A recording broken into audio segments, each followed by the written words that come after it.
I just want everyone to know he was a human being, you know.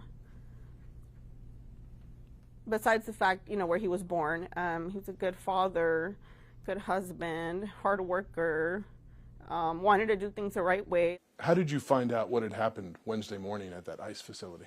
I did receive a call from an ICE deputy officer or someone, and all they told me was, all I can tell you is he is alive, you know, right now. We did have to do CPR on him, and he's in the hospital. So you need to get down there. When you saw him for the first time, can you describe that emotion? It's the worst feeling ever. You know, you never imagine you're going to see anyone like that, much less my husband. He's all swollen, staples on his head, you know, tubes, a bunch of tubes going down his throat. I just started crying immediately as I walked into the room. You told me that he was handcuffed to the hospital bed? So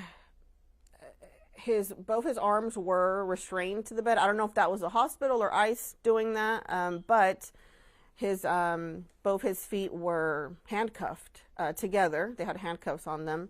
You know, him being unconscious and can't move, can't talk, and still treated like a criminal.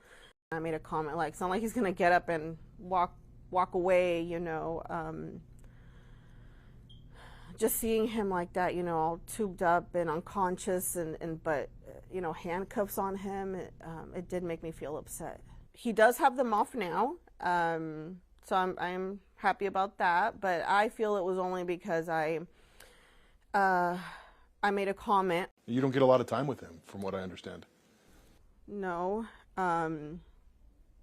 they allow me 2 hours in the morning and 2 hours in the afternoon. Why is that? I believe due to ICE's policies. You know, and right when I walk in, they start counting the time and they tell me, okay, your time's up or it's time to leave. So he's still technically in ICE custody? Yes. ICE is in there 24/7 with him in the room. I mean, I've never get a little bit of privacy, you know, alone, even if they wait outside the room, a little bit of alone time, just me and him. There's always someone there, you know, with him 24/7. What do you tell him when you're next to him in the hospital? Every day that I see him, I hold his hand. I talk to him. I tell him, I know you can hear me, you know, keep fighting. You know, your kids miss you. Your kids love you. I miss you. You know, I just tell him, don't give up. You know, it's not your fault this happened. Do you spend any time thinking about the guy who did this?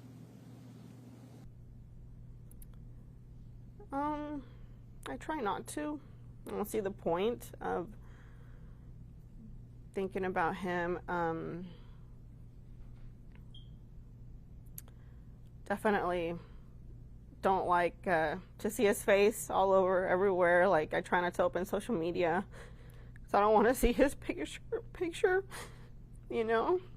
I'd rather see my husband, you know, because he was a victim. He did nothing wrong. Yes, he might have not been an American citizen, but he still didn't deserve this, you know.